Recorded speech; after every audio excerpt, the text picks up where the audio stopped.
Алихан Динаев, газета «Столица плюс».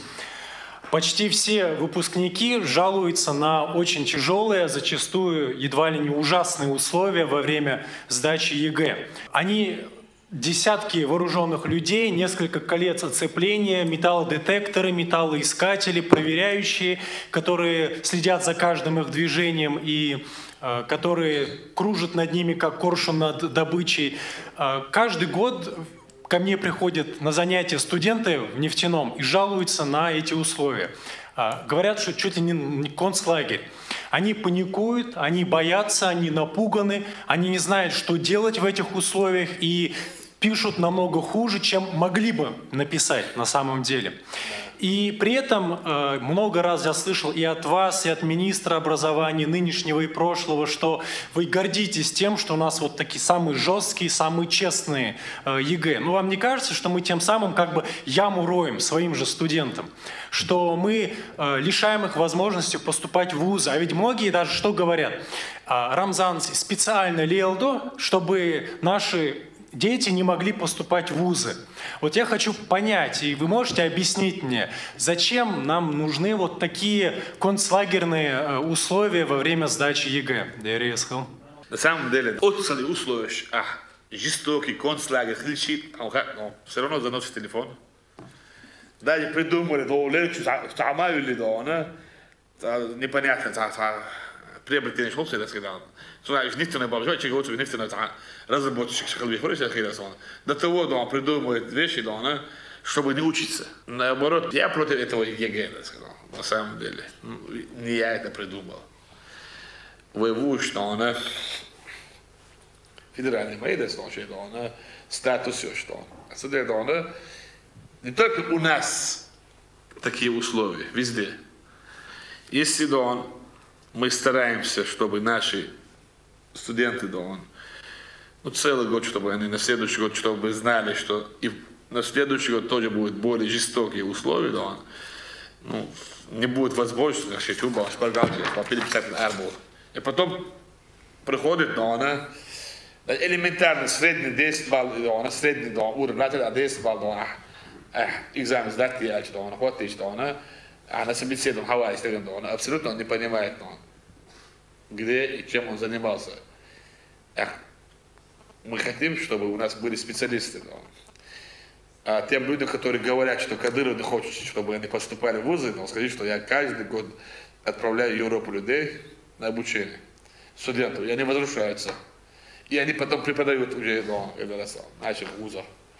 Отсюда, я за то, чтобы у нас поднять уровень образования. Я за то, чтобы довести до каждого, что действительно у нас не получится через шпаргалов сдавать ЕГЭ. И я каждый год буду принимать меры, именно борьба с терроризмом и борьба с этим злом. Когда постараюсь, поменьше народу было, побольше технику использовать. И кто говорит, что из-за того, что там полицейский сидит у двери или у ворот, что он не может сдавать ЕГЭ, это ерунда. Человек, который учился, да, он с удовольствием сдаст на все 100% ЕГЭ. Я хочу, чтобы была система прозрачная, чтобы мы понимали, к чему мы идем. Если вот что у нас вот проблема в России, вот мы запустили уровень образования, а представь, в Лондоне вот даже представления нету на это. Обучаются, да, мы отправили столько студентов, да, 100 с лишним, да, отчислили, да. А самых лучших выбирали, отправили, да, платишь деньги полностью, все, да, представь, не учатся, отчислили, да, и никто ничего не говорит, да. И мы не можем им предъявить претензии. Студент не сдал экзамен, и салам алейкум. И он не возмущается. И он знает, что что его отчислят, так. Почему у нас младенцы смертны? Почему у нас уняденный Бош? Почему у нас медицина такая? Потому что мы не хотим учиться. Почему у нас нет юристов? Почему мы привлекаем других специалистов? Потому что мы не хотим учиться. У нас есть интересные проекты мирового уровня. Но нам тогда нужны будут специалисты. Мы говорим, народ, девочку, давайте, да, он специалист, мы готовы оплатить ваше обучение, да, никто не идет, даже нет желающих. А почему мы не мы? Потому что вы не готовились к этому. Потому я официально заявляю, в этом году еще жестче будет. Я сам лично буду проверять все. И не буду спать. Полностью и каждый всех заставлю. Я говорю преподавателям, если ты не враг, требуйте с нашего больше, чем обычного, так сказать. А если ты ему даешь, поблажек, ты мой враг. Соберут 10, а когда ты ставишь Инстаграм, они говорят, а почему, учитель разве может, его еще не убили? Нет, твои дети такие. Какая разница, мои дети? Мои дети тоже обычные дети. Они ходят в школу. И какие у них должны быть привилегии? Если этот учитель меня уважает, если учитель должен требовать больше, чтобы даже другие видели. Я всегда об этом говорю и прошу, и требую. Я говорю, проблематика издателя. Вот даже школа, гимназия, номер 1, все сдали, ЕГЭ, школе. Есть школы, которые не могут сдать, а ее дети полностью, все дети дали школу, ЕГЭ.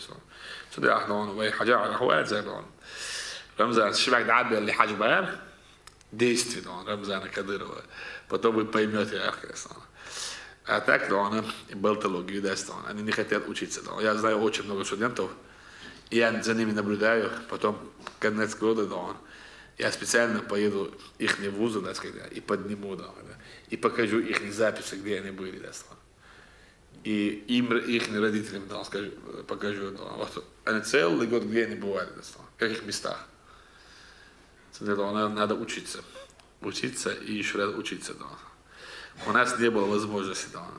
Когда я поступал в городское строительство хозяйство во времена Ичкери, у меня спросили, где ты воевал. Я сказал, кроме Буденов в Первомайске, я везде был. Ордена, медали есть у моего отца, Оманси, честь нации. Кто-нибудь погиб, нет, мы как командующие воевали. Сколько командующих погибли в этой войне? Ни одного. Короче, все, зачислили меня. Потом я поехал туда. Одному мой дом построили, скинулись, второму короче, третий раз я не поехал, И так бросил свою учебу. Первый, нефтяной, Ичкери учил. То есть, чтобы такого не было, спрос преподавателей, и спрос студентов, и усилители,